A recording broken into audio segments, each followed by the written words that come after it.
It is impossible to build your own happiness on the misfortune of others. Daisaku Ikeda. My name is Tyler Clinton, and I'm going to tell you my story.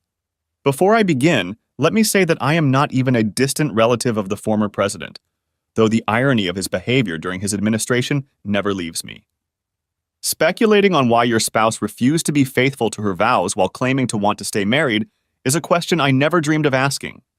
So here I am, sitting on my back porch on a cool May evening, waiting for my soon-to-be ex-wife, who has just been served divorce papers by her place of employment, to burst through the door. I'm guessing how she'll react, but I'm not completely sure because I think she's lost her mind. The discovery of her cheating happened 3 weeks ago on the 28th of April. I'll come back to it in a little while. We chose the back porch because it is secluded. We live on a 2-acre lot, so even if there were screaming going on out there, the neighbors are unlikely to hear. Also, there is a private detective parked around the corner watching. He's there for our protection in case one of us gets so worked up that we snap. Lindsay Lynn to me is a smart and beautiful woman. We met in graduate school in Chicago.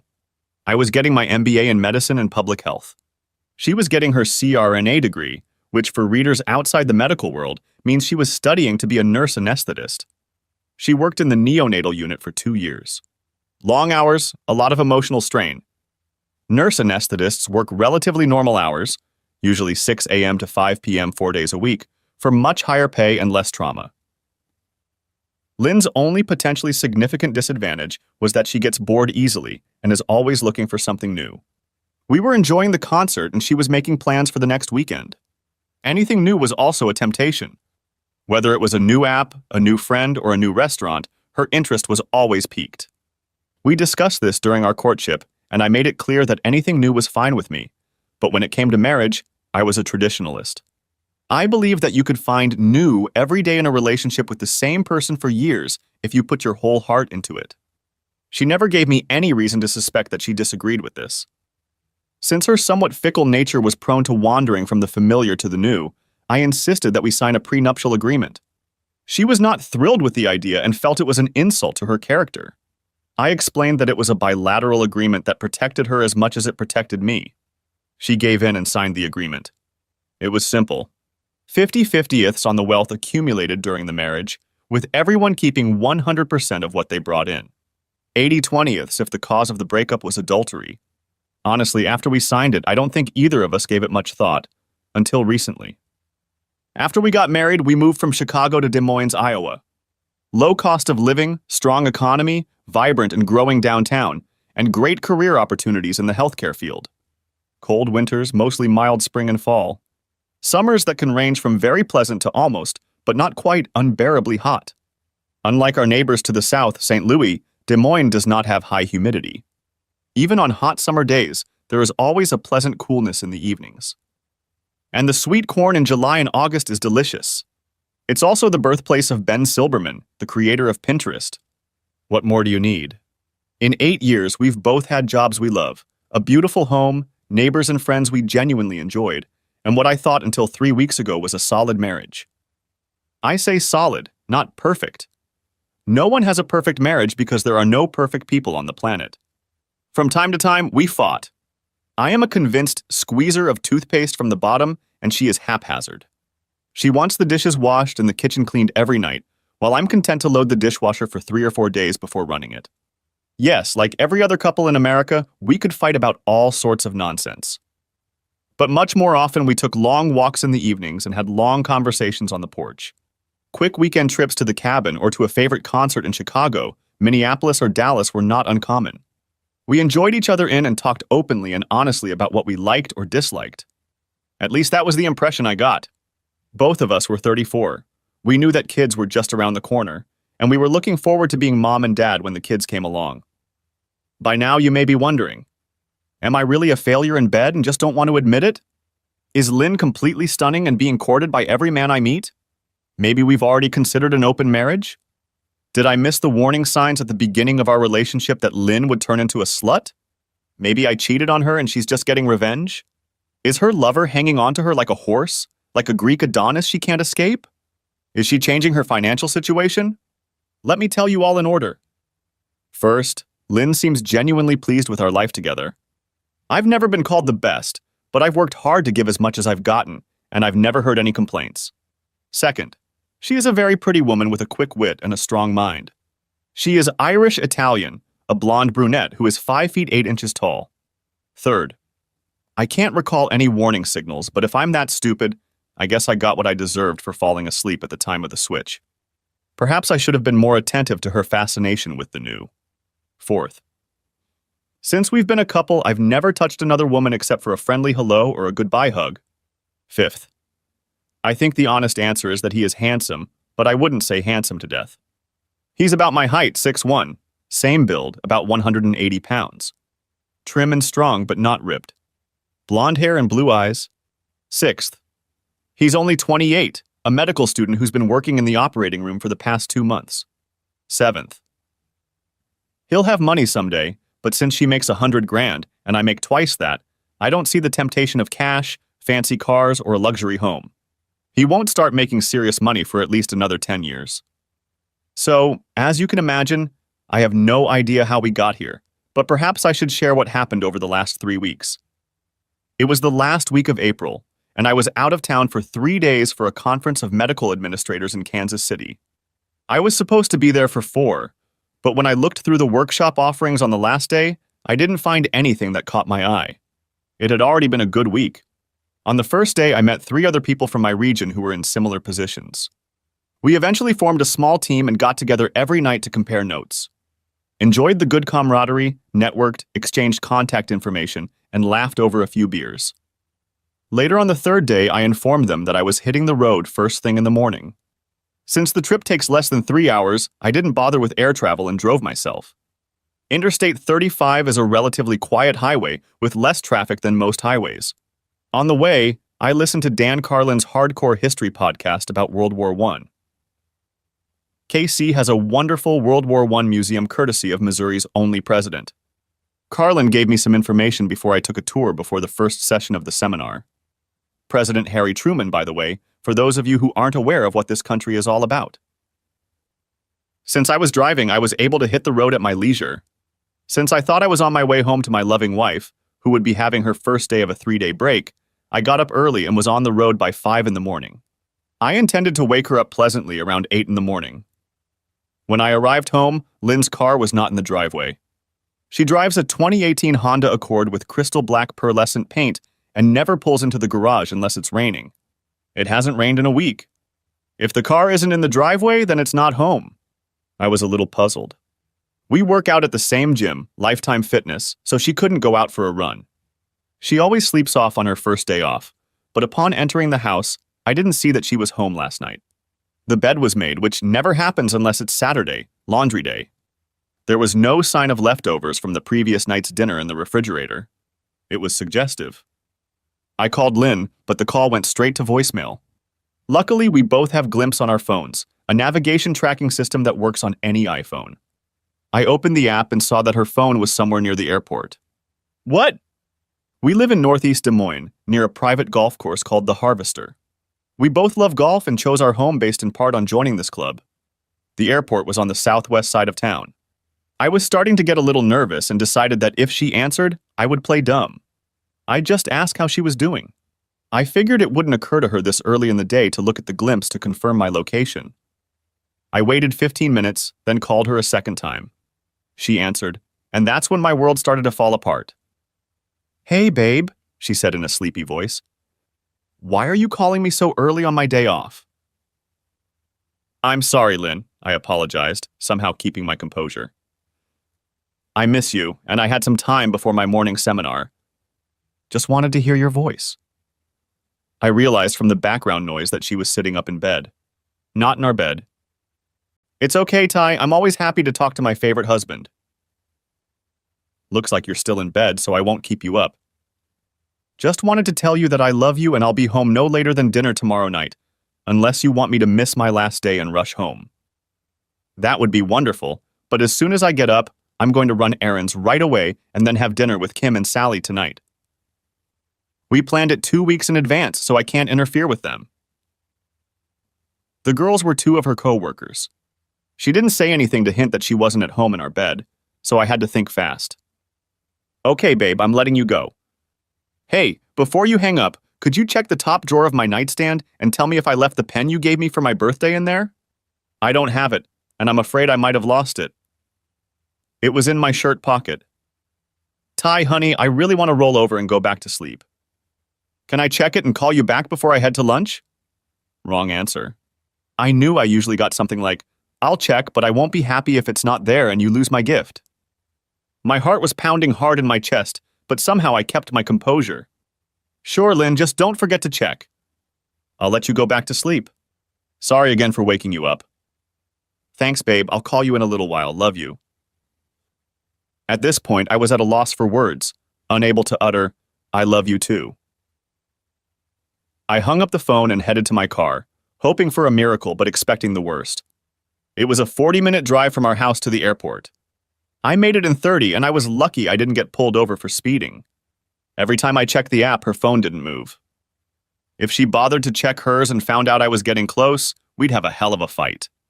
However, I was sure she was so engrossed in what or whoever gave her new experience that she would just assume I was telling her the truth and never bother to check the location of my phone.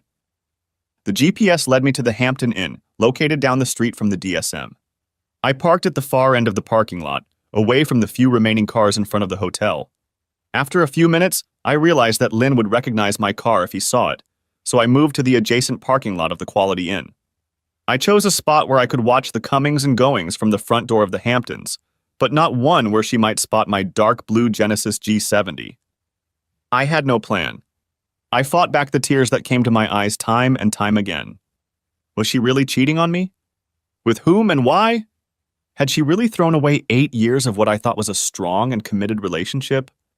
Had she been seduced, and would she be ashamed if it was found out? Could there be an innocent explanation for her lies and deceit? If it was just an evening to pamper herself until I got home, she'd go to the Marriott downtown or the Deluxe. But why pamper herself there when there's a hot tub and pool at home? Besides, her masseuse was only 10 minutes from home and she adored her. None of this added up to innocence. I agonized over all of this for about an hour when she finally showed up with Justin Banks. They held hands and exchanged loving kisses as they headed for the exit. Damn, that young medical student was entertaining my wife. I snapped a couple quick shots on my phone as they broke off for a more passionate kiss before jumping into his car. I met him about 2 months ago when we were at a hospital appointment. I like most people and find common ground easily with just about everyone, but Justin seemed a bit of a jerk to me. When Lynn introduced us to each other, he squeezed his hand even more in a handshake, as if trying to prove he was the alpha male. My dad had always taught me to look my conversation partner in the eye and offer a firm hand, so I wasn't impressed. Our small talk was contrived, and it seemed like he was constantly smirking. I mentioned this to Lynn on the way home, and her response was dismissive. You hang out with doctors a lot, Ty, and you know they can be narcissistic assholes. Justin's not like that. Now in the parking lot, watching my marriage heat up, I struggled to control my emotions. What should I do? Go to court? Hire a private investigator? I had to think about it. Most of my job is problem solving, so I forced myself to calm down and think. After a few minutes, I had something of a plan formed and decided to take a chance. When they left the Hamptons, they didn't have overnight bags. It didn't look like they were going to check out. Maybe they were going to grab a bite to eat and then come back for an afternoon treat. I followed the Glimpse app and verified that they had stopped about 2 miles away at a local diner. I had at least a few minutes to act. I walked back to the Hamptons and entered the lobby. Thankfully, it was empty except for a middle-aged woman working the front desk. She looked up and smiled as I approached. Good morning, what can I do for you? I quickly glanced at her name tag and noticed she was wearing a wedding ring. Hi, Beth, my name is Tyler. I'm having a problem and I'm hoping you can help me. Happy to meet you, Tyler, and I'll be sure to help if I can. Do you have a reservation and would you like to stop by early? No, Beth, I replied quietly and seriously. The couple that left about 15 minutes ago. A brunette woman and a younger blonde-haired man. Did you notice them? Her happy expression turned more serious. Yes, I noticed them. What's the problem? I'm afraid I have, Beth. The woman is my wife and the young man works with her. Unfortunately, I believe they are cheating on me behind my back. Oh, sir, I don't know how I can help you, she said with a look of confusion on her face. Most Iowans are good-natured and neighborly people. They also tend to mind their own business. Beth, I'd like to look in the room they're occupying. I'm not going to cause trouble or make a scene at your hotel. I just need to check my suspicions. I'm not asking for a room key. I'm perfectly fine with someone from housekeeping letting me into the room and making sure I don't stay there for more than 2 minutes. I just need to check. I'm sorry to ask you to do this, but I see your ring, and I know you understand how a spouse might feel in a situation like this. Beth thought for a moment. You seem like an honest man. The couple did strike me as odd, but what people do is none of my business. I appreciate your concerns, however. Could you please give me the woman's name? She registered them on her credit card. Of course, her name is Lindsay Clinton, and she most likely used an American Express Gold card. I can even give you the number if you'd like. I appreciate your attention and discretion. That seemed to do the trick, and a minute later the Amex number was confirmed. Can you call the housekeeping department? I asked. No need, she replied. Thomas, she said in a loud voice. Thomas, also a porter, appeared from around the corner. Yes, Beth? Thomas, I'm going to step away from the counter for about 5 minutes. I'll be on the 3rd floor. You're in charge until I get back. Thomas looked like he'd just been put in command of the White House. Yes, Mom. Beth winked at me and ordered me to follow her. We rode the elevator to the 3rd floor in silence. Neither of us knew how to make small talk when one person had just learned potentially devastating news. We walked down the hallway and stopped in front of room 319. Beth held the key card up to the reader. I hoped she'd hit red and not let me in. Green, no such luck. I walked in and Beth was standing in the doorway holding the door open. Iowa people are also practical. If I turned out to be a psycho, it would be easy to get Beth to leave. Looking around the room, I saw clothes scattered here and there. A man's casual button-down shirt and khakis, as well as loafers and a belt, tossed on this side of the bed. Moving to the far side, I saw what I expected, though I prayed it wouldn't be. The light beige blouse I'd bought for Lynn for her last birthday, and a short dark blue skirt. Trying to think straight, I decided that pictures and videos of the room might be helpful. I'm not a lawyer, or I would have known that a 2-foot ambulance chaser could throw the whole thing out on the assumption that it was all set up by me. Unaware of this legal nuance, I scanned the room for about 60 seconds of videotape, narrating as I went along. I am in room 319 of the Des Moines Airport Marriott Hotel. It is 5 to 10 a.m. on Thursday, the 28th of April, 2022. I am in a hotel room that was booked and paid for by my wife, Lindsay Clinton, using her American Express Gold card, number 555173391845520. Don't ask me why I memorize card numbers, I just do. Last night, she checked into a room with a medical school student from her hospital named Justin Banks. Judging by the ambience and the odor in the room, my wife and Justin cheated on me from last night until this morning. I saw them leave the Hamptons about 15 minutes ago. They were kissing and holding hands. I have 2 pictures to prove it. I quickly looked into the bathroom, but there wasn't much to see. Before heading out the door, I decided to grab a couple things to take with me. Otherwise, I could take them in for DNA testing, not that I'd be surprised by what I'd find out. Plus, it might put Lynn on edge if he couldn't find them. As Beth and I entered the elevator, I started to lose control of myself. Tears were rolling down my face. Beth, a well-meaning woman from Iowa, put her hand on my shoulder and said, I'm sorry, Mr. Clinton. We stepped off the elevator into the lobby, and I started reaching for my wallet. Don't even think about it, son, she said, in a tone that left no room for argument. I smiled, thanked her, and said, I know I shouldn't say this, but if you interact with them, please don't give them the slightest hint that I was here. The corners of her mouth lifted in the semblance of a smirk. She winked and said, I've never seen you or heard of you in my entire life, and I'm insulted that you would suggest otherwise. Well, as you can see, my plan has come to an end. What to do next? I've already admitted that I have no legal knowledge. However, even my limited understanding of divorce in the U.S. told me that I could be in deep shit if I filed for divorce too quickly, despite the prenup. That was the bad news. The good news was that I wasn't expected home until late Friday night. I had time to think and make a plan. Since I was on the south side of town, I drove another 30 or so miles southeast to the small town of Winterset, and 40 minutes later found myself at Rudy's restaurant on John Wayne Drive. Winterset is the Duke's hometown, and there's even a small museum there in his honor. I know this because my father, who could recite every John Wayne movie by heart, used to bring my brother and me here when we were kids.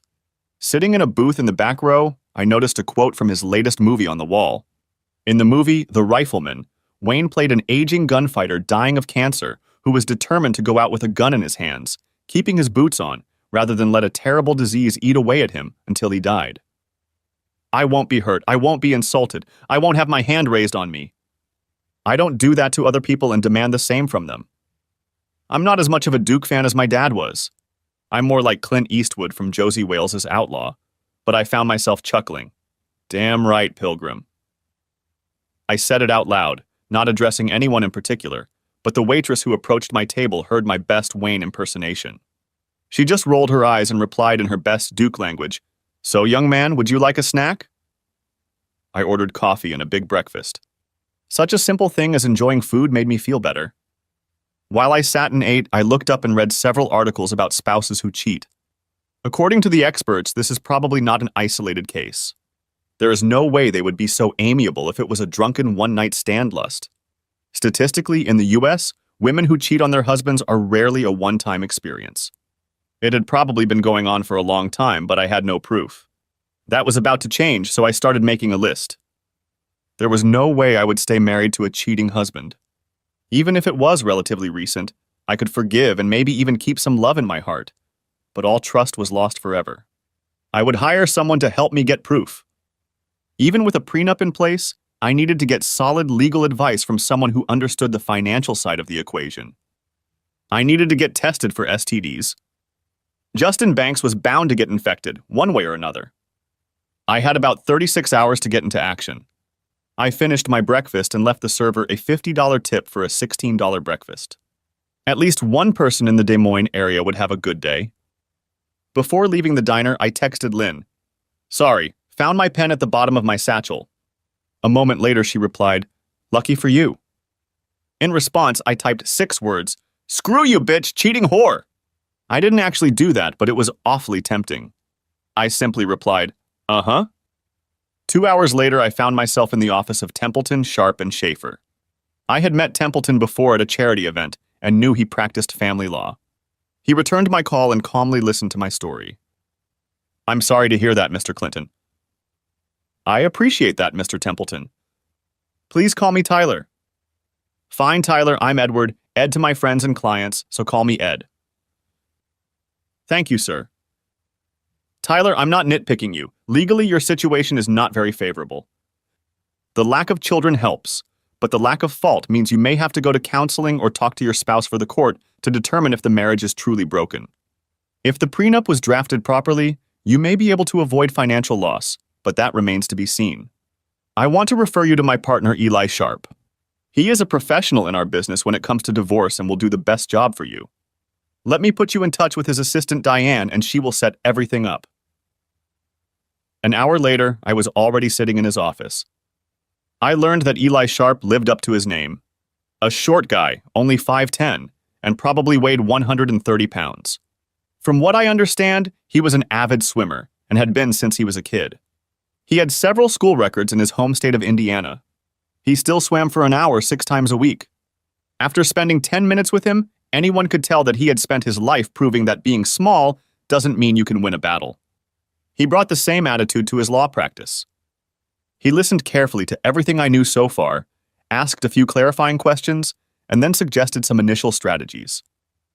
"Are they staying at the Hamptons today?" "I don't know." "Don't worry, I can find out, sorry." He picked up the phone and said, "Diane, put me through to Molly and tell her I need to know if Lindsay Clinton has booked room 319 at the Hampton Hotel in DCM by tomorrow morning. If so, tell Moll I need a full report by noon tomorrow and tell her not to miss a thing." "What? Yes, I know it'll piss her off, but that's part of the fun, isn't it?" He returned the phone to its stand. Molly Baker is the best private investigator this side of Chicago because she spent 18 years as a private investigator in Chicago before dropping everything and moving to Des Moines. The shit she saw in the Windy City would make your toes curl. Anyway, if they're there today, we'll know a lot of details by tomorrow. He agreed that I should get tested for STDs, but was worried about how long it would take to get the results. He assumed that my wife would want to be sexually active with me to cover her tracks. I assured him that I knew several doctors in my specialty and might be able to expedite the tests. The usual 5 to 10 days could be cut down to 2 or 3. I called my buddy, Dr. Stan Rosen, and asked him if I could stop by in the morning. Eli also set me up with a forensic accountant from their practice the next morning. He handed me a printout of what he knew I would need to bring, including our prenup. "Finally," he said, "if your wife changes her plans and comes home tonight, you will not be able to attend or confront her. We will address it as soon as we know the facts and the best course of action, but that won't be until next week at the earliest. If my hunch is correct, it will probably take us a couple weeks to establish the infidelity. It may not help us in court, but it certainly won't hurt us. Most Des Moines justices of the peace still disapprove of infidelity in marriage, so you should be on your best behavior. Be polite and courteous. To stay healthy, pretend to be sick if she wants to get into it any time over the weekend. Other than that, it's business as usual, okay? So you're telling me that calling her neck and hitting little Justin with a baseball bat is off limits?" "Yeah, something like that. Seriously, can you do that? Anything stupid would sink us." "Yeah, you have my word." That's enough. We shook hands and I left. I wish I could say I knew how to share the pain in my life, but that would be a lie. I still had my clothes from the trip, so I didn't need to go inside. I went to another gym, paid for a day pass, and worked out for about 2 hours until I could stand on my feet. Then I took a long steam and shower before checking into the Hyatt Hotel downtown, where I immediately ordered room service. My order included a bottle of Maker's Mark. After my second drink, I turned off my phone and put it away in the closet, knowing that once I got drunk, I would forget where it was. I didn't want to risk calling my whore wife while drunk. Tears, anger, frustration, and more tears all lasted until I passed out. The next morning, I woke up around 7 with the worst hangover I could remember since graduating from college. Forcing myself back to the gym, I took a long, steamy sip from my Yeti glass, which was filled with ice and some more Makers. Whoever came up with the solution for the morning, "bite the dog that bit you," must have known something, because after my shower, I felt almost human again. I spent an hour at the local Starbucks with my laptop, compiling a financial report for the accountant. By 8:30, I was in Rosen's office. I explained the situation to him, and he drew my blood himself. I'll personally take it to the lab and have them return the results to me. I'll have to put your name on them, but doctor-patient confidentiality will keep them confidential until you need them in court. Not your first rodeo, Doc? "Hell no, buddy," he replied in his best Duke voice. Seemed like everyone here loved John Wayne. I may have the results tomorrow by the end of the day, but it could be Monday. I can't put that much pressure on the lab staff. No worries, thanks, Stan. Back at the TS&S, I sat down at the desk with Lois Montgomery. She sorted through everything, kicked all the tires, and looked under the hood of my financial life for the better part of 2 hours. It was about as enjoyable as a prostate exam. When we were done, she took a deep breath and began to summarize. "Well, Mr. Clinton, there's good news and bad news. The prenup covers 80% of your assets in the event of divorce due to adultery. But I don't see you getting anything better than 50/50ths on the house. You can also avoid alimony and obviously won't pay alimony. But you may have to split retirement and savings. I'll prepare a full report and have it to Eli by the end of the day." I thanked her and headed upstairs to meet Eli Sharp again. He was sitting and chatting with a woman who looked to be in her late 40s. Molly Elkington was a pleasant-looking woman with short brown hair, deep brown eyes, and a friendly smile. Her handshake was firm and her gaze was penetrating. I felt like I would have to give an honest answer to any of her questions, so commanding was her gaze. Molly's jacket was hanging on the back of a chair, and I noticed a gun on her belt. Note to self, I thought, never mess with that woman. After a momentary exchange of pleasantries, Iowans, remember, were always friendly, she cut to the chase. "Mr. Clinton, your wife is in a relationship with medical student Justin Banks. Thanks to a very nice woman named Beth, I was able to install audio-visual devices in their room at the Hampton Hotel." She paused and looked up from her notes. "By the way, Beth asked me to mention that she has a lovely niece in Cedar Bluffs if you're interested in that in the future." I turned some of the videotape into photographs and enhanced the images to make your wife's identity unequivocally undeniable. They returned to the hotel around 1 o'clock yesterday afternoon and stayed there until 6 o'clock, when they went out for dinner. They ate at a Chinese diner in West Des Moines and returned to the Hampton around 8. According to my boyfriend in the lobby, they checked out of the hotel around 10. Banks got into his car and she got into hers. Mrs. Clinton went home and is still there. She handed me a large file folder across the table. There are pictures and a thumb drive with video in it. I don't advise you to look at these, ever, but if you do, give yourself some time and space to deal with what you'll see and hear. I am truly sorry for Mr. Clinton. I hate cheaters for what they are and the damage they do. I did a little digging on you as well, and it became clear to me that you don't deserve the way your wife is betraying you. She and Sharp exchanged a few more remarks and ideas on how to proceed over the next few weeks to establish a pattern. Then she got up, threw on her jacket, shook my hand, wished me well, and walked out the door. Sharp went to his cabinet and poured me a shot of Knob Creek Limited Edition to calm my nerves. I tipped it into myself in one gulp and prepared for our conversation to continue. We discussed several aspects of the situation. I brought him up to speed on my blood tests, and we discussed the financial aspects of the impending divorce. What is your ultimate goal, Tyler? I mean, what's most important to you when the dust settles? I thought for a moment. I want to leave as soon as possible. I can be patient and not do anything stupid, but just the thought of being around her makes me nauseous.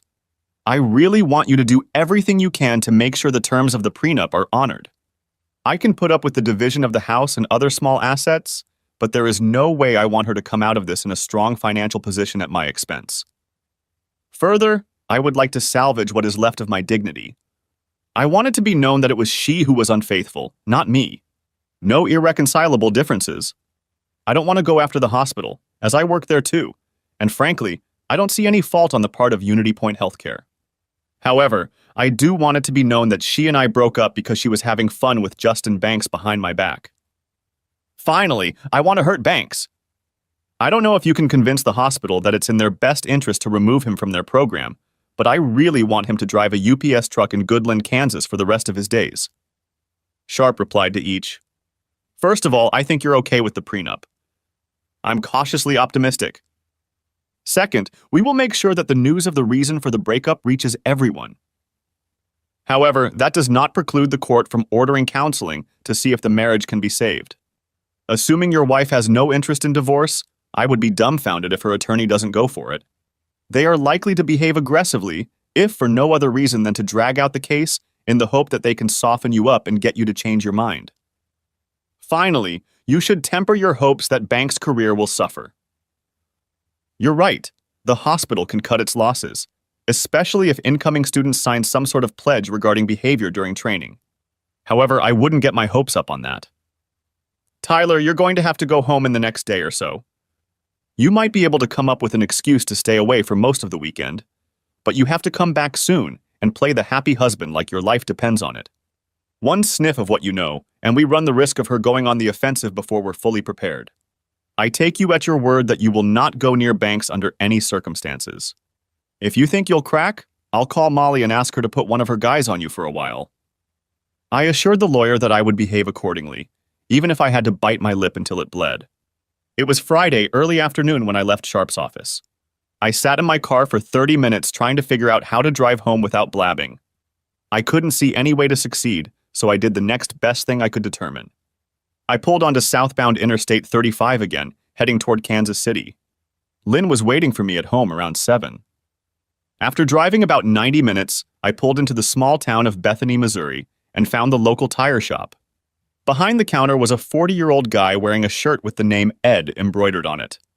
He looked content reading his Sports Illustrated and was in no mood to be bothered with work late on a Friday night. As if I didn't care about that. Can I help you? Yeah, I need 4 new tires. Ed took a deep breath of frustration. Apparently, the Chiefs' offensive line situation for next season was now more appealing than making money. He stood up and headed for my car. These tires have at least 10,000 more miles to go. You don't need new treads. He looked disgruntled. He had no idea what real disgruntled looked like. Look, Ed, I'm a little fanatical about my car, and I don't care about the price. Can you put new tires on it or not? He muttered to himself as he walked back into the house and started up his 2005 desktop. Not today, but I can have them in by 10 tomorrow morning. He then pulled out a small calculator. With shipping, installation, and taxes, it'll cost you $1,455. Great, I said, do it. He looked at me like I had 3 heads, but still typed the order. Okay, all done. I'll see you in the morning. Without waiting for a response, he went back to his SI article. I pulled back onto the highway and checked into the Super 8 motel for the whopping sum of $78 a night. I plopped down on the less than comfortable bed and called Lynn. You're almost home, babe. I can't wait to see you. She was pretty chipper after 2 days of fun with Justin. Sorry, Lynn, I lied, but I just blew 2 tires by running over some crap that fell out of a semi-trailer on the highway. I'm stuck in a little Missouri town called Bethany. They can put new tires on me, but not until tomorrow. I won't be home until the middle of the day, in case you want to invite Justin over tonight and sleep with him in our marital bed. I didn't say that last sentence out loud, but I really wanted to. Damn, Ty, are you okay? Nothing hit the windshield or anything? No, I'm fine, but I'm having Taco Bell for dinner tonight and breakfast in the morning. Sorry for the delay, Lynn. Me too, but the important thing is that you're okay. I miss you madly and was hoping to jump on your bones tonight. I think I can wait until tomorrow. Please be safe for the rest of the trip and go home to your loving wife as soon as possible, Buster. I will, Lynn. I'm sorry, but I'm a little tired and still a little woozy from the blowout. I'm going to drink these 2 bottles of beer I bought at the Jiffy Mart and go to bed. I'll see you tomorrow, okay? Okay, Ty, I love you. Good night, Lynn. I knew that at some point I would have to lie some more and respond to the I love you too with sincerity in my voice, but it wouldn't be tonight. I had no way of knowing if she picked up on my lack of response, but at that moment I didn't care.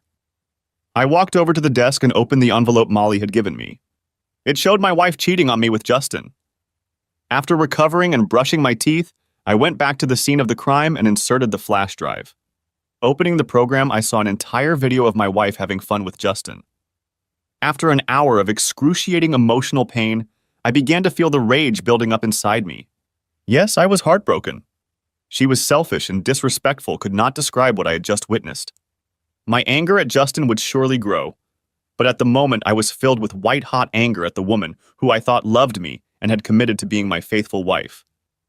In the 8 years of our marriage, and the year before that when we were engaged, I had never seriously considered being with another woman. I don't mean to say that I never looked or had a fleeting thought. I wouldn't mind jumping on her bones when I saw a beautiful woman. I am a man just like everyone else. However, it never occurred to me to disregard the vows I made to my wife or to hurt her with adultery. I began to remember how the prenup had bothered her. She was offended that I had even suggested that she could not be trusted. I now realized that she was a narcissist, concerned only with herself and her pleasure. She didn't seem to understand the kind of commitment I thought love required. So yes, this revelation broke my heart. But I was also furious. There was no way this was going to go unheeded. No way that was the final word. The next couple weeks were going to be tough, but screw her. Now I would play my part, all with the intention of getting away from that bitch as soon as possible. And Dr. Justin, her big stud, would pay too. The next morning I had a couple fast food tacos for breakfast. I wasn't lying about being stuck at Taco Bell. 2 cups of coffee helped wash that taste away as I headed out to meet my new friend Ed and pick up 4 new tires. In the morning, Ed was less grumpy. He smiled when I walked in. I guess he realized he could sell my tires for a few $100 in cash and pocket it without the IRS finding out anything. On the wall hung a couple of deer heads and a picture of him squatting next to a dead deer with a bow across his lap. Maybe he'll use the money to buy himself a new compound bow for next season. I don't know why, but the thought made me feel a little better. By 11:30 a.m., I had 4 new tires, and I was out of excuses to head home. During the ride, I started thinking about how I could mess with Lynn's head. The thought of touching her made me cringe. Before heading home, I made one stop near Des Moines. I pulled up to the house around 1:30. Lynn's car was in place. I walked in the front door and heard Siri playing some light jazz. It sounded like Norman Brown's Just Chillin' album. I rounded the corner and walked into the kitchen where Lynn, swaying to the beat of the music, was washing dishes. She must not have heard me come in. I grabbed her. Damn, Ty, you scared the shit out of me. Let me go, you bastard. I just left a mark on her neck. Maybe it would be Dr. Banks' turn to be jealous. Surprises and novelties, yes. Neanderthal, no. What the hell, Ty? I bet you put marks on my neck and I'll be embarrassed in the operating room on Monday. That's not what I meant, Ty. It's just that you scared me. I guess I overreacted. I'm so glad you're home. Come on, let's go upstairs. I instantly let her go, turned around, picked up my bag, and headed up the stairs. Just forget it, Lynn. Maybe you can just tell the gang that your idiot husband got carried away and rudely hurt your feelings. I had never spoken to Lynn like that before, and since I was standing with my back to her and not waiting for a response, I couldn't see the look on her face. All she said was, "Whatever you say." I unpacked my bag, took a quick shower, changed into my Saturday clothes, and headed down the stairs. When I got downstairs, Lynn was sitting at the kitchen table texting. She put her phone face down on the table and looked up at me. There was no forgiveness in her eyes, but the anger had dissipated. I guessed who she was texting with. Ty, Leave it alone, Lynn. I've been gone for a week, 2 days more than I intended. All I could think about was getting back to you, but apparently my coming over and trying to spice up the relationship didn't meet with your approval. You were the one who told me to hurry home so you could touch my bones. I apologize for not understanding how that was supposed to happen. Enjoy the rest of your day and evening, I'm leaving. I didn't give her time to respond, but I'm sure she was stunned. Even when we argued, I never lashed out or spoke in harsh tones. We disagreed, of course, but for the most part it was measured and respectful. I just walked out the door, got in my car, and drove away. I went to the clubhouse, changed into casual golf clothes, and hit a couple bags of balls. After that, I worked on my pathetic pitch. I sadly thought that with the advent of bachelorhood, I would have some serious time to shave a couple strokes off my game. Unfortunately, given the circumstances, that didn't do much to improve my mood. A couple hours later, I settled into the men's locker room, grabbed a beer, and chatted about this and that with a handful of fellow doubles players. One of them was Tom Harris, a local investment banker who was a good friend of mine. While we were talking, I learned that his wife Connie was out of town for the weekend visiting her relatives in Denver, and I invited him over for dinner. We went to the Mulberry Stith Tavern downtown just as it opened at 4 p.m. We had a couple glasses of bourbon and sampled their top-notch burgers. They were showing the Cardinals and Mets game on the big screen. With all my hectic pace, eating a burger and discussing pitching staffs with a friend made me feel like a little piece of normalcy, and for that I was grateful. We left around 7 p.m., and I checked my cell phone. There were 6 text messages from Lynn about 30 minutes apart, starting about an hour after I left. Ty, I'm so sorry. Please come home so we can talk. Ty, where are you? Come home. Stop ignoring me, Ty. I know you're seeing these messages. Go home now. What, Ty? Okay, but don't say I didn't ask you to come home. I'm not the one acting like a stubborn asshole. No, I thought to myself. You're just the lying, cheating slut. I didn't say anything back. Instead, I went to the local movie theater. I saw a new movie called Firestar, about a girl who discovered she could set shit on fire just by using her brain. I wish I could have found her and taken her to Banks. The movie ended just before 10 and I headed home. As I pulled up to the house, I saw that Lynn's car was gone. I can't say I was disappointed, but I also realized that she was probably being comforted by her lover. I went back to the club and had a couple drinks for the night, then got home around 11:30. Lynn was back. She was sitting in our bed. Thanks, I can't believe you left and didn't answer my texts. Where did you disappear to? Her tone was firm, indicating that she considered herself the offended party. Well, in order, club, dinner with Tom Harris, movie, home, back to the club again since you weren't here, then back again. And you? She lowered her eyes for a moment, not meeting my gaze. Nowhere in particular. Have you been with anyone? Not really. Met a friend at Grounds for Celebration Coffee Shop. With who? Does it matter? We need to talk about what happened earlier. Okay, talk. Ty, I'm sorry I reacted the way I did, but your aggression scared me and I was confused. You threw me off balance and made me defensive. Your groping and stroking didn't turn me on. Part of my love for you is based on how much you respect me, and your actions didn't feel like love and respect. Lynn, I admit that my actions were different, but the fact that you asked me to spice it up a bit a while ago seemed to indicate that you wanted to bring something new to our physical relationship. Something more radical. If that's not it, then explain it to me so I can see where you're going with this. That's what I said, but I was thinking more romantic. A candlelit dinner or a weekend at the beach with lots of hugs and caresses. I'm sorry, Lynn, but we've done all of those things many times over the last 8 years. Weekends away, long walks holding hands, romantic conversations by the fireplace. I don't believe what you're saying.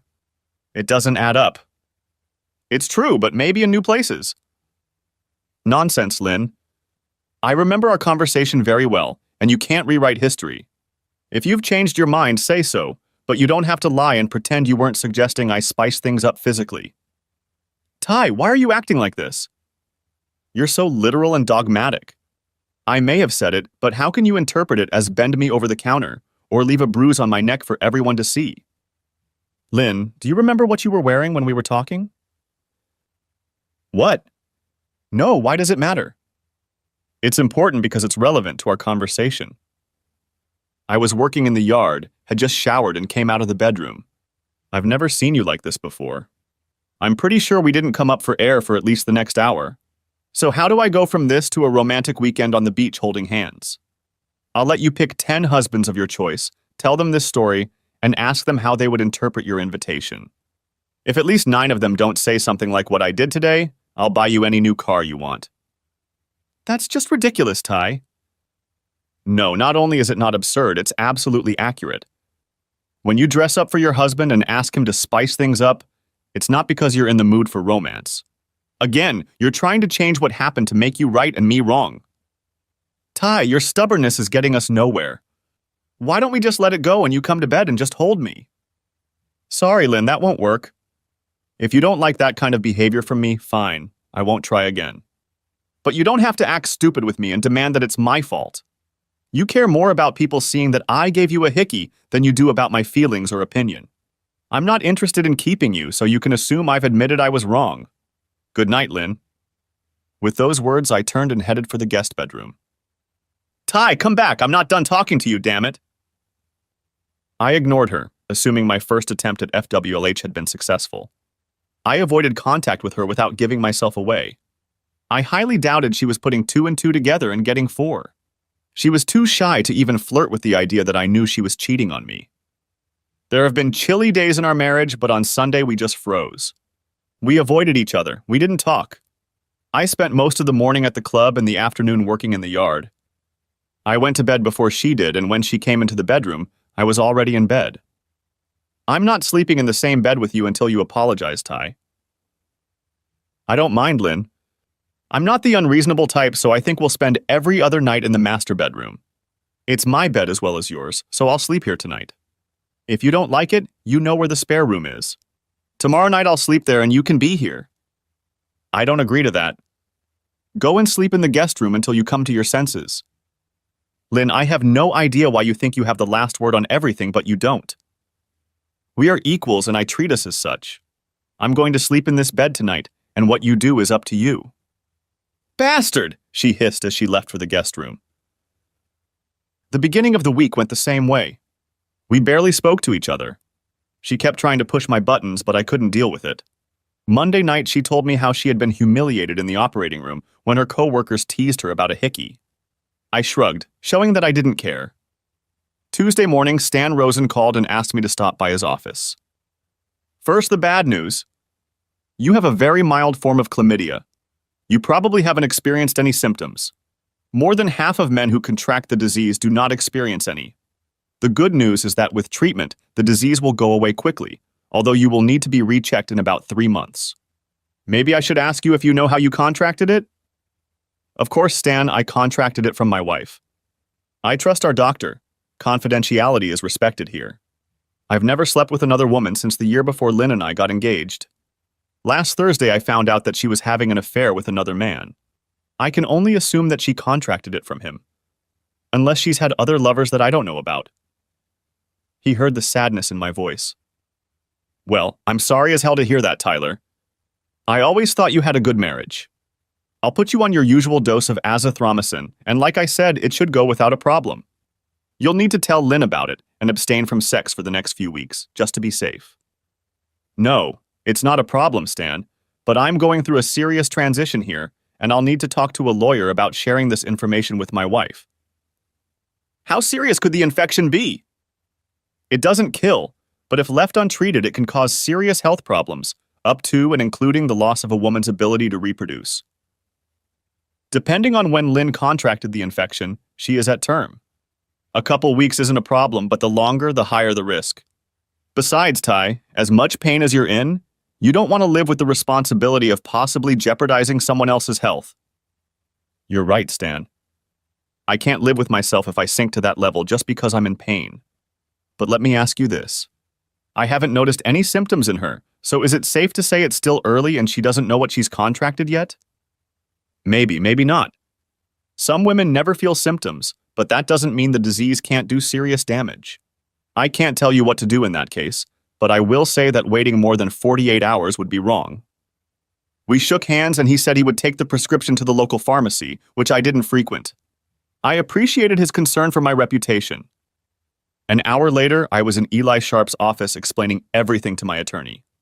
He laughed at my FWLH strategy, but warned me not to be so obvious as to give myself away. He became much more serious when he heard about STDs. Well, that changes things, he said with a sigh. I know we sharks are lawyers, but even I can't afford to keep anyone in the dark when there are serious health risks involved. It was my turn to giggle at his successful lawyer joke. Since Doc gave you 48 hours, you'd better act in 24. Let me consult with a couple buddies I respect, and I expect you here tomorrow morning at 8 o'clock sharp. Lynn didn't get home until about 10 that evening. Her shift ended at 6. If she expected me to demand to know where she'd been, she was in for a disappointment. I was watching an episode of Only Murders in the Building when she walked in. She looked into the den for a moment, sighed, and headed upstairs without saying a word.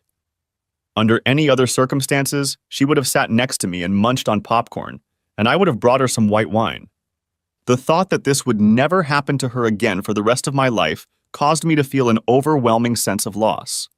I was betrayed, and I wasn't going to stay with the cheater who betrayed me in our marriage.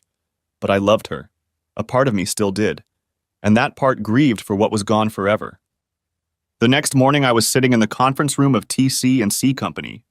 Sharp was present along with Molly's private investigator and one of his lawyers, Mick Sawyer. We don't like the timing, Ty, but it's time to pull the trigger. Everyone agrees that STDs change the picture. Have you thought about how you want to tell her yet? Yes, I have. One of my goals is to get her off balance until she's served. What if you guys are privy to the fact that I'm notifying her, but for now she won't know the source of the information? Everyone at the table looked at each other skeptically, but remained silent, waiting for the continuation. What if I send her OB/GYN an anonymous tip that one of her patients, Lindsay Clinton, has chlamydia? Wouldn't she be obligated under her hypocritical oath to inform her patient? Later, you guys could confirm that it was me. Molly could testify that I wrote the message, confirm the date and time.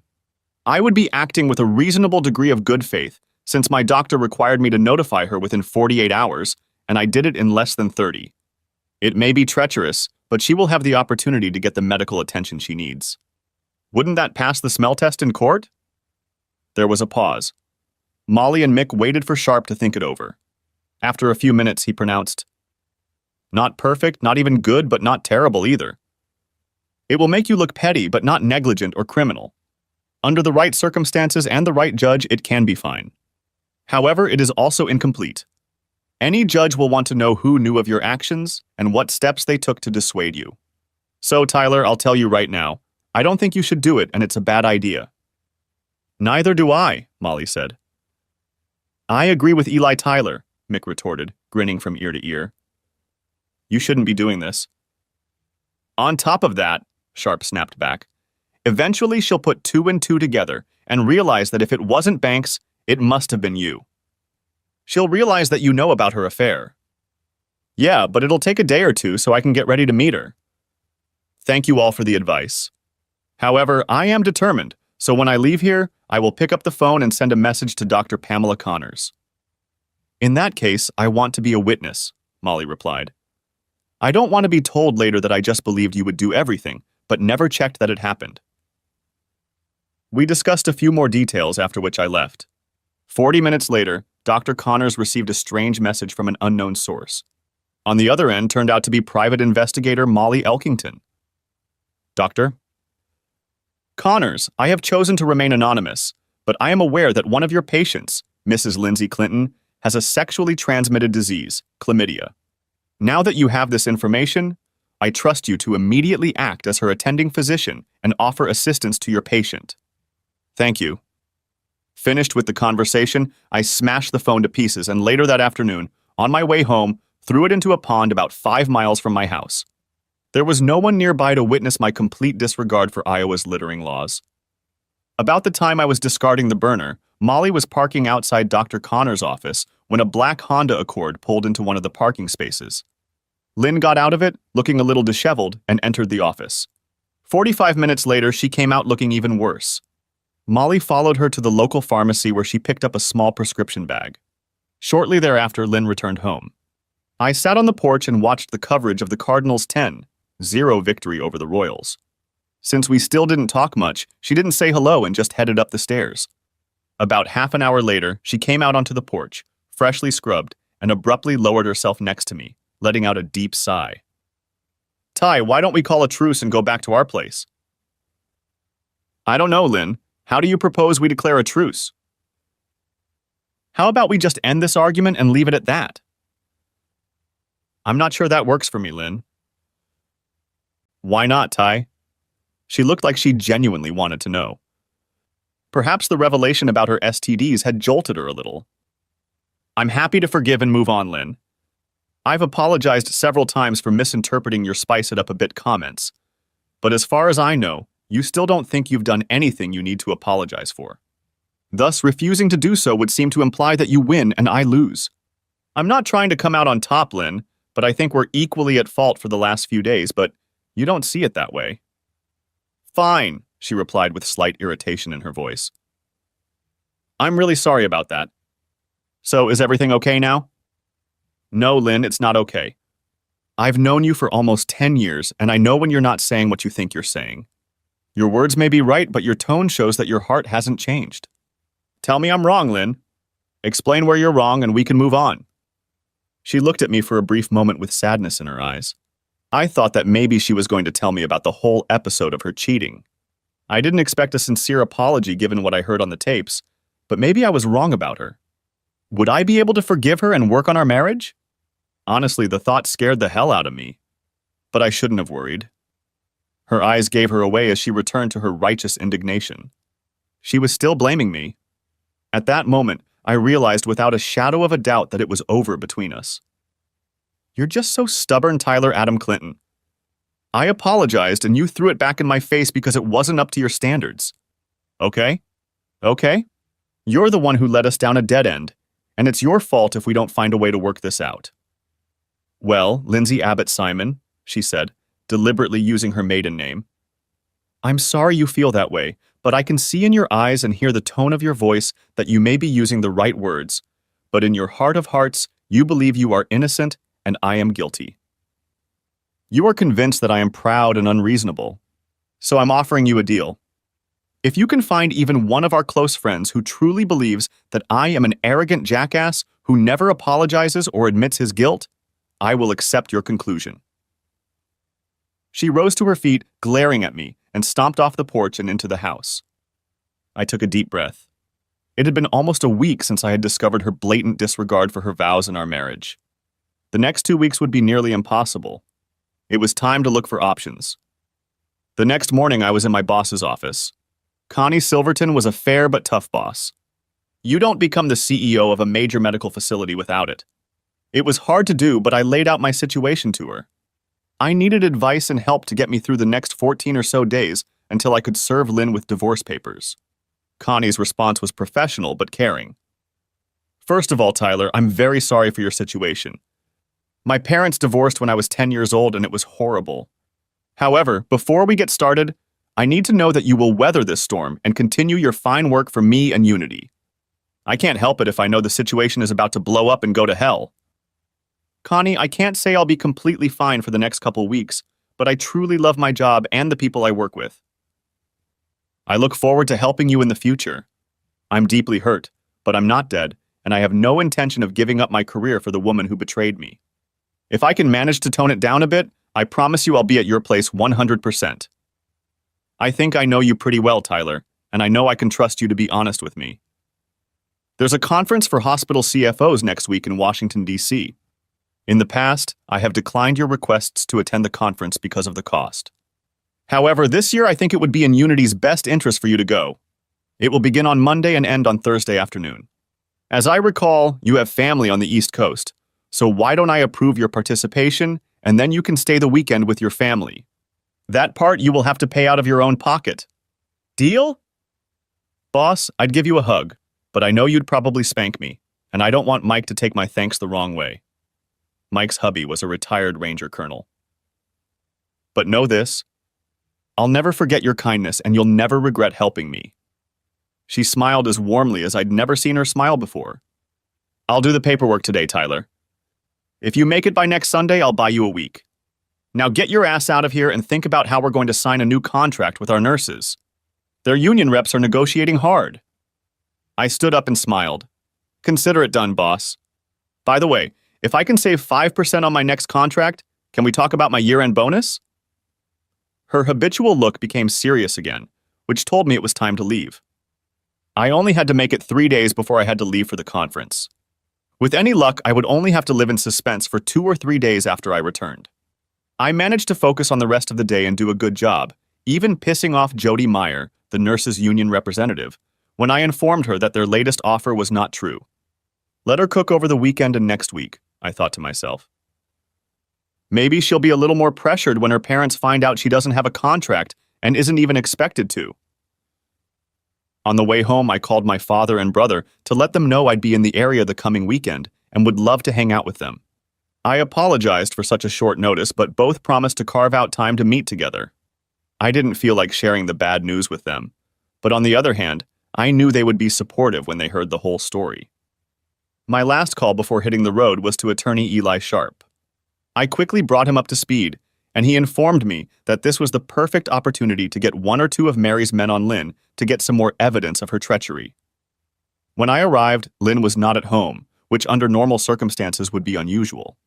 However, nothing had been unusual in my life for over a week now.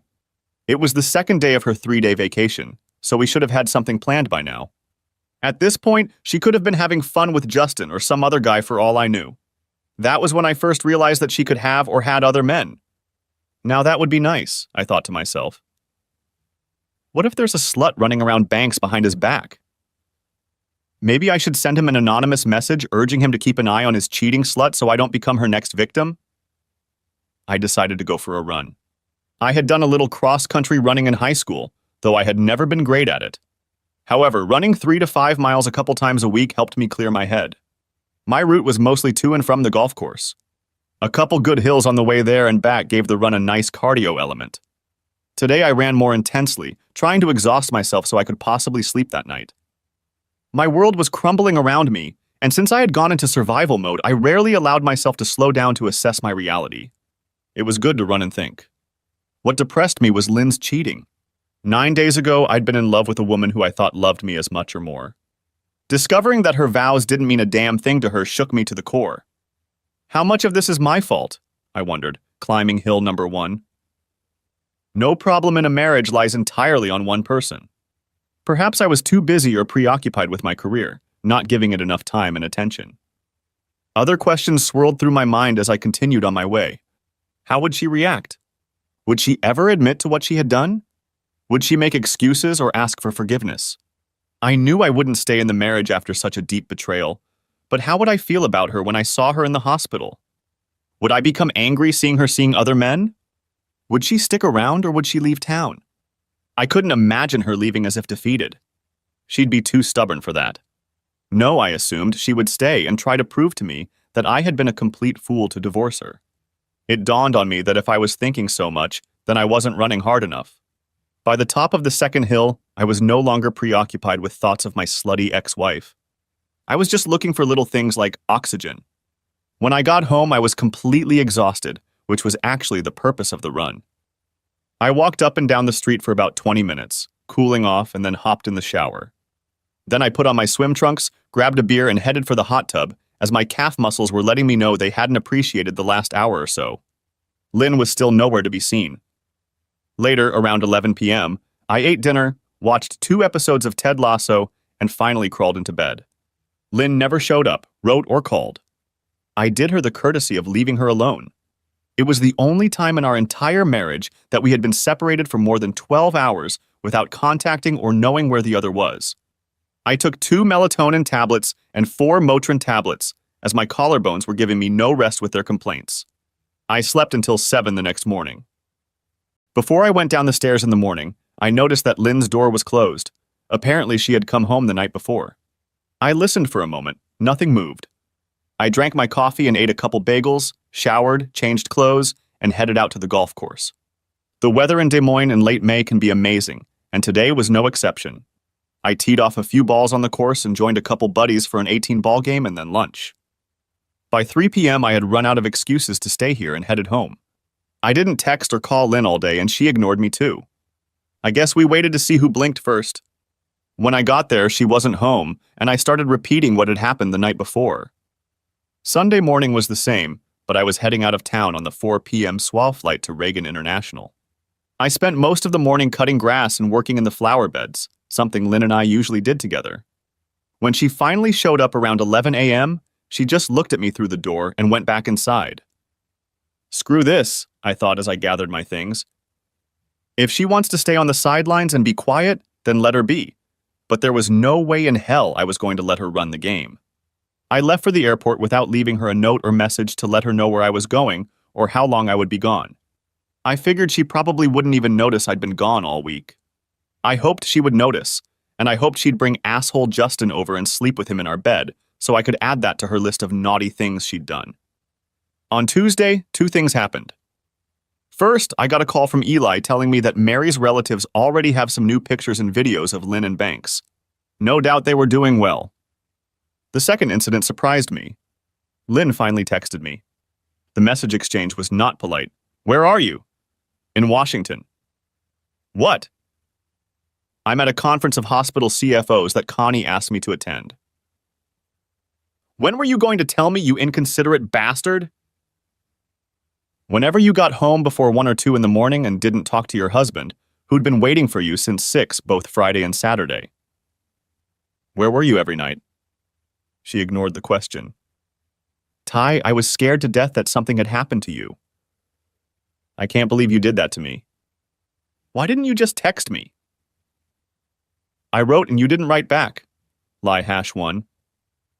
If you texted me and I didn't respond, did you call the police? What? When you were scared to death that something had happened to me, did you call the police? Oh, well, no, I guess I didn't think of that. But still, you're such an asshole for not communicating with me. What about my boss or my dad or my brother or any of our friends? Who have you been contacting trying to track me down to make sure I'm okay? I've contacted several people. Don't try to blame this on me, Ty. Lie #2. Name them. What? Name who you texted or called so I can check. I will not tolerate insults from an insensitive and uncaring asshole like you. Well, Lynn, you may think I'm an asshole, insensitive and uncaring, but I'm not a liar like you. If you were really concerned about my well-being, you would have texted me, and we both know you didn't. Second, you would have reached out to some of our friends, co-workers, or family members, which we know you didn't. What we don't know is where you were Friday or Saturday night. Care to elaborate on your whereabouts? Maybe you have something to confess to me, dear wife?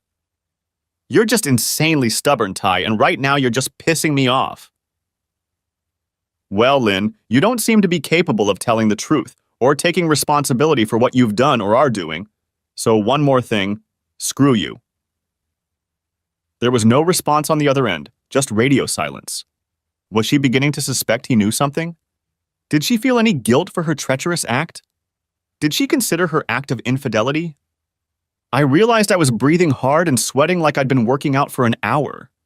I pulled myself together, showered, and headed to the conference. The rest of the week went okay considering my marriage was over and I was an emotional wreck. I managed to make some good acquaintances and attend a couple informative panels.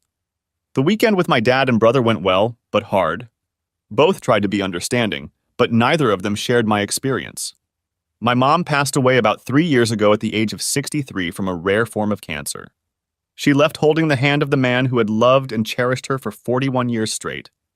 My dad could understand my sadness, but not the pain of Lynn's duplicity. He thought she was crazy. My brother Elliot had already been married for 11 years to an amazing woman named Mary. Everything seemed to be going well for them and their 3 children, even when they hit some bumps in the road. Mary and Elliot still looked at each other with adoration and resolved their infrequent arguments quickly and without too much anger. My brother seemed to be on the same marital path as my father. I was happy for him. We played a couple games of golf, took in a game of National, and had a great lunch. I enjoyed socializing with my nephews. Sunday night came all too quickly when I hugged my dad on the side of the road at Reagan. He took my face in his hands, looking sternly into my eyes. "I know it hurts like hell, son, but you'll get through this. Lynn has proven to be selfish and destructive, but you don't give up. Keep moving forward, one day at a time. I know it's true. The pain will subside." With those words, he gave me a hug, jumped into his Ford F-150, and drove back to Springfield, Virginia. By the time I arrived at DSM, it was almost noon. I headed into the office to iron out some details and to see if Jody Meyer had started to come out of the woodwork in our negotiations during the week of my absence. The good news? Her latest offer was much closer than the previous one. The gap was still there, but it was clear that the nurses didn't want a prolonged work stoppage and knew that Unity would behave reasonably at the bargaining table. Before leaving, I glanced into Connie's office. She looked up and gave me her usual look. "What the hell are you going to waste my time for?" I froze for a moment and smiled. "Well?" "Hey, boss. Just wanted to say thanks again for last week. It was a good seminar. It was well worth the investment, and the time spent with my family was just what the doctor ordered." "As if I care, Tyler. Have you had time to do anything useful since you got back?" "Not much. Just went over the nurse's latest offer and thought I'd let you know that by the end of this week, we'll have a deal that we're happy with." "No need to thank me. Get the hell out of my office, Tyler, and come back when you actually have something for me." I always liked that teasing, but today it seemed more important than usual. Before I turned to leave, I stopped. "Hey, boss." Connie looked up. "What?" "I love you too." I jumped out the door before the pen she was holding in her hand darted toward my face. Sometimes a normal life, working with people you love and respect, was the best medicine in the world. Maybe Dad was right. Maybe the pain would begin to subside. On the way home, I called my lawyer to see how our case was going. Within a minute, Eli Sharp was on the phone. "Stop by my office at 7 tomorrow morning on your way to work, Ty. I think we're ready to pull the trigger." As sad as it is to admit, Lynn kept doing it with her idiot partner over the weekend. I won't reveal the details, although we do have some candid photos of her in a very revealing schoolgirl outfit at their favorite hotel. When I arrived, the house was dark, quiet, and empty. It seemed like it was over between Lynn and me. We had hardly seen each other for the past 3 weeks, and we hadn't had a normal conversation since I had left for a conference in Kansas City over 3 weeks ago. I realized how much I missed her. Not the slut she'd turned into, but the Lynn I'd married. Fun, curious, mischievous, beautiful, and strong-willed, she was the person I thought I would spend the rest of my life with. I dropped my bag in the laundry room, grabbed a beer, and settled in on the back porch as the sun disappeared in the west and the stars began their nightly dance. For all my anger at her betrayal, I found myself crying again. I knew that one day I would have no more tears for her or our marriage. I would never tolerate her duplicity and infidelity. If I could find a way to set Justin up, I would. My pride was wounded, but still intact. But tonight I allowed myself to mourn what was lost. By 10 p.m., I was beyond tired, so I headed upstairs, took a quick shower, and fell asleep 20 seconds after my head hit the pillow. Since we slept in separate beds, I didn't hear her come in. It could have been 5 minutes after I fell asleep, or it could have been 3 in the morning. I didn't know, and I didn't care. I got up and out the door around 5:30 a.m., wanting to get in a quick workout before meeting Silas and the team at 7. Lynn's car was parked in the driveway and the door to the guest room was closed. If I understood her schedule correctly, she had the first day of a 3-day shift. That was helpful. We wouldn't have to cross paths much in the coming week. Ty, good to see you. Come on in and have a seat, Eli greeted me. Super Private Detective Molly was in place, as was one of Silas's assistants, an older woman in her 50s named Peggy Simons. Her name was Peg. Molly smiled and said hello. Peg asked if I wanted coffee. After a minute or two, we got down to business. Sharp began. We'd like to put Lynn on trial at some point this week, Ty. Molly has received more than enough evidence showing your wife's infidelity. Repeating the same thing won't help our case, and you already owe Molly over $6,000, so I'd thank her, but I'd let her go spy elsewhere. He smiled as he said the last sentence. It was obvious they were good friends. In turn, Molly just patted Eli on the shoulder and got up to leave. I hope you get things settled as quickly and painlessly as possible, Tyler, she said as she shook my hand. I thanked her and told her that I sincerely hoped I never had to hire her in the future, but would be more than happy to tell anyone who needed her services where to find the best. Eli and I exchanged a few ideas on how, when, and where to service Lynn. I was hoping it could be done at work at a time when she and piece of shit Justin would be together in a room full of people. Probably at the end of the day on Thursday, since that would be her last day of work before her 3 days off. Eli felt that such a long wait was only playing into Lynn's hands. Waiting means giving her a chance to find out what's going on. You've kept your composure admirably over the past few weeks, Ty, but you must be at your limit now. May I suggest that we serve her tonight, or at the very least tomorrow? One of Molly's boys has been watching the hospital, so he'll have an idea of when is the best time to surprise her. I agreed that was reasonable. Last night I'd cried every tear I could shed over that lying bitch. I was ready for the final confrontation. My thoughts went back to my favorite Clint Eastwood movie Outlaw, when Jose confronts his 3 enemies. So guys, are you going to pull out your guns or just stand there and whistle Dixie? The challenge was thrown. The fight was on. Sharp also found an obscure state law that allowed me to sue Justin Banks for alienation of affection. Eli was sure it would go nowhere, but the embarrassment of having everyone at the hospital know about it could seriously hurt his relationships and career after medical school. I was in complete agreement.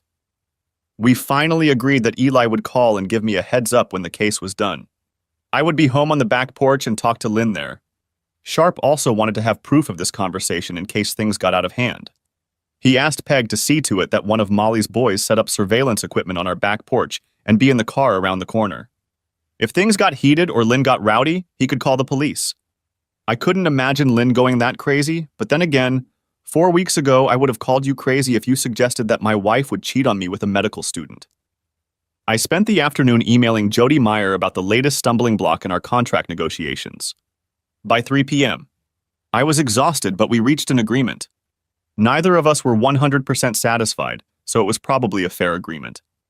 The nurses got a decent raise in base pay, overtime, and vacation days, and the hospital got a 5-year contract instead of the 3-year contract INA had hoped for. Even Connie had to smile when I put the papers on her desk to take to the board of directors. I was a 5-minute walk from home when my phone rang. It was Eli Sharp. So, Barrister, how are we doing today? Sharp grinned. Sorry, Ty, I know it's hard for you, and I'm not trying to make your situation any easier, but I've just heard from Molly. She's volunteered to take care of Lynn and Banks. They had just undergone a lengthy surgery and were in the staff lounge with another nurse, the surgeon who was operating, and Mike Devlin, the head of surgery for all of Unity Healthcare. He came in to observe as the chief surgeon was Alex Greer, one of the best cutters in the world. Devlin and Greer went to Yale together at one time, so they socialize a lot. Anyway, Molly showed up in the staff lounge looking like Molly, which would scare almost anyone, and apparently medical student Banks was offended by the presence of a non-medical person in their personal space. He stood up and asked her if she was lost. When she said she wasn't, he replied something to the effect that the area was off-limits to anyone outside the medical staff, and she should leave. Now I'm quoting Molly. Can you believe this little piece of shit talks to me like that? So I pushed him back in his chair and leaned in closer. I'm pretty sure that's when he started peeing. I threw my best Chicago look at him and said, Are you that married woman? The goddamn piece of shit known as Justin Banks? He barely squeezed out a yes. Well, son, you've been served. She continued. The room got pretty damn quiet, and the other 4 were staring at me. When I turned my attention to Lynn's roguish slut, I thought she was going to melt. I took a much nicer tone with her, but I guess everyone could hear the sarcasm in my voice. "And you, sweetheart, are you Lynn Clinton, Tyler Clinton's wife?" She nodded her head affirmatively and replied in a barely audible whisper, "Yes." "Well, in that case, I assume you are very familiar with Mr. Banks, and you, my dear, have been served as well." Molly told me it was one of the best moments she'd had in the last few years. She wanted to savor it while it lasted, so she hesitated to leave. Dr. Devlin turned to Banks. "Young man, if you have done what I think you have done, you will never practice medicine in Iowa or anywhere else, if I can help it." He also turned to Lynn, putting two and two together, and addressed her directly. "Please tell me you're not that stupid, Lynn." She hung her head, and as Molly was leaving, she heard Devlin say, "Lynn, you'd better go home and not come back to work until one of your union representatives speaks to you." Sharp finally stopped giggling and pulled himself together. "So, Tyler, your wife got the summons and is on her way home. Molly's boyfriend is about a block away and will be set to work. Get ready, son. I think you're in for one of the worst moments of your life. Be firm, but don't yell and scream. If it gets to be too much, just go for a walk or go to another room. You'll get through this with Tyler. The hardest part is over." We chatted some more, discussing the way forward. I got the impression that Eli wanted to stay with me as long as possible, helping me prepare emotionally for the potential shitstorm that was about to erupt. As we were about to finish talking, I heard Lynn's car pull up to the driveway. I thanked Sharp and told him I'd call him when we were done to get an update. Lynn walked through the door and found me on the back porch. She looked terrible.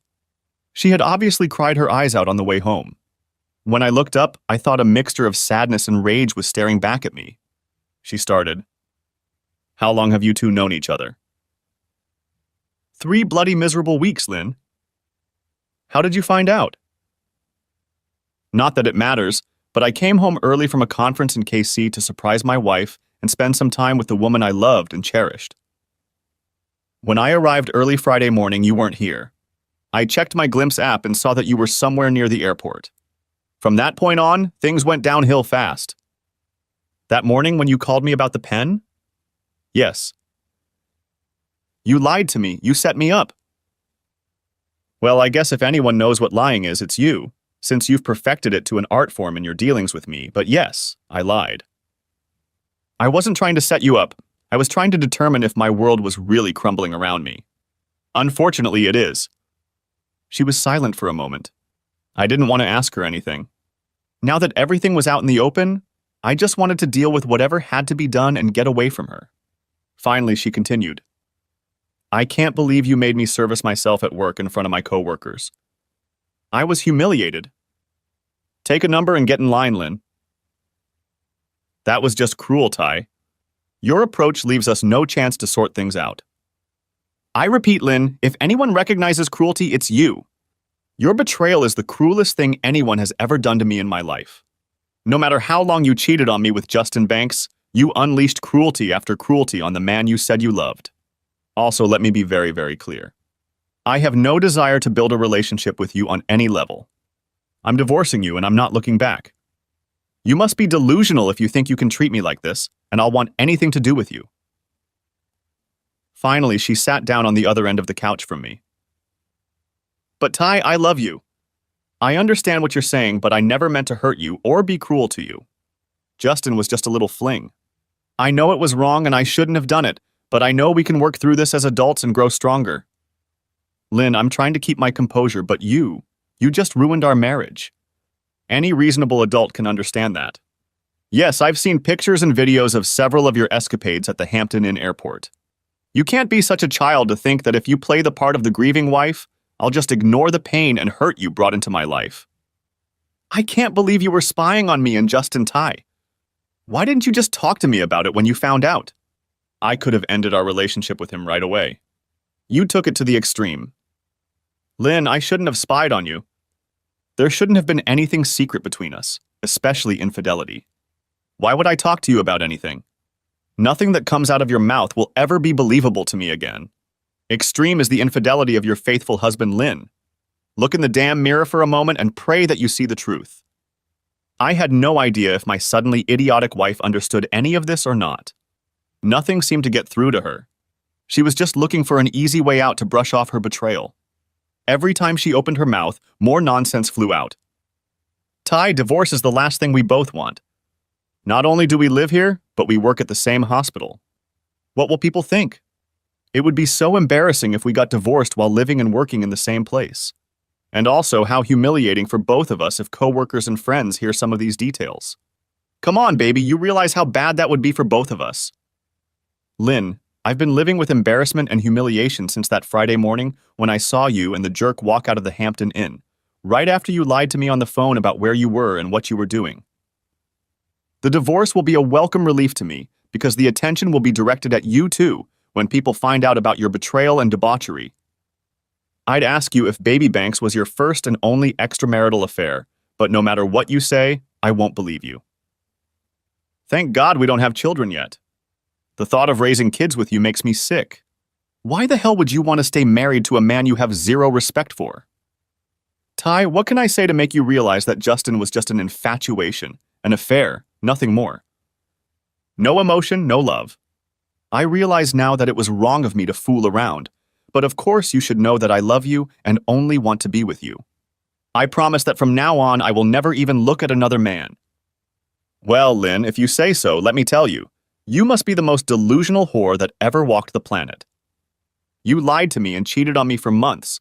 Then you gave me an STD you contracted from your boyfriend, and I'm supposed to just say, "Okay, dokie, honey, don't worry. Let's just pretend nothing happened and go back to the honeymoon?"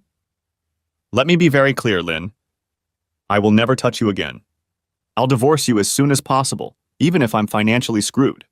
I'd rather live in a shack, destitute and alone, than in a mansion with you. The pain I've been experiencing for the past month has been beyond me. If it wasn't for the support of family and friends, I'm pretty sure I'd be lying face down in a ditch right now. You did this to me, Lynn. Your cheating, lies, callousness, and utter hatred for me almost got me killed. But you didn't, Lynn. I'm still standing on my feet and I intend to go on my way as best I can, keeping you in my rearview mirror and never looking back. I don't know if I managed to get through to her, but tears came to her eyes. I'm sorry, Ty, was all she said before heading upstairs to the bedroom, starting to realize what she had done and the consequences that would follow. Sorry isn't all there is to say about you, Lynn, I said in response. 6 months later, we were divorced. Neither of us wanted the house, so it was sold and we split the equity. Everything else was pretty much 50-50ths too, but I ended up winning on alimony because the judge didn't award it to Lynn. When he ruled, Lynn's attorney started to protest, but the judge interrupted her. Miss Bannister, your client should be grateful that I am constrained by law to award her a 50-50th split. I don't like dishonest people, and she clearly cannot be trusted to tell the truth on any level.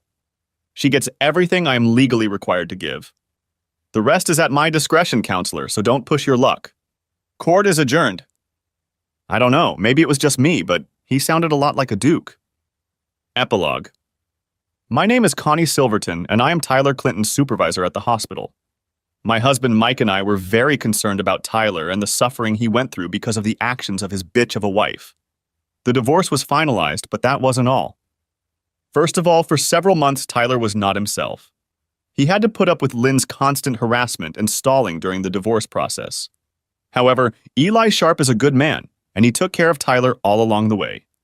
Tyler suffered a lot financially because of all the costs, but at the end of the day, he was a free man, very talented and young, so I knew he would eventually get back on his feet. Although it's been over 3 years since his divorce, he hasn't started dating yet. But he has good people around him, and apparently a certain girl from Cedar Bluffs who is in town to visit her. Aunt Beth has caught his attention. To the hospital staff, Lindsay had become an outcast. None of the married nurses wanted anything to do with her.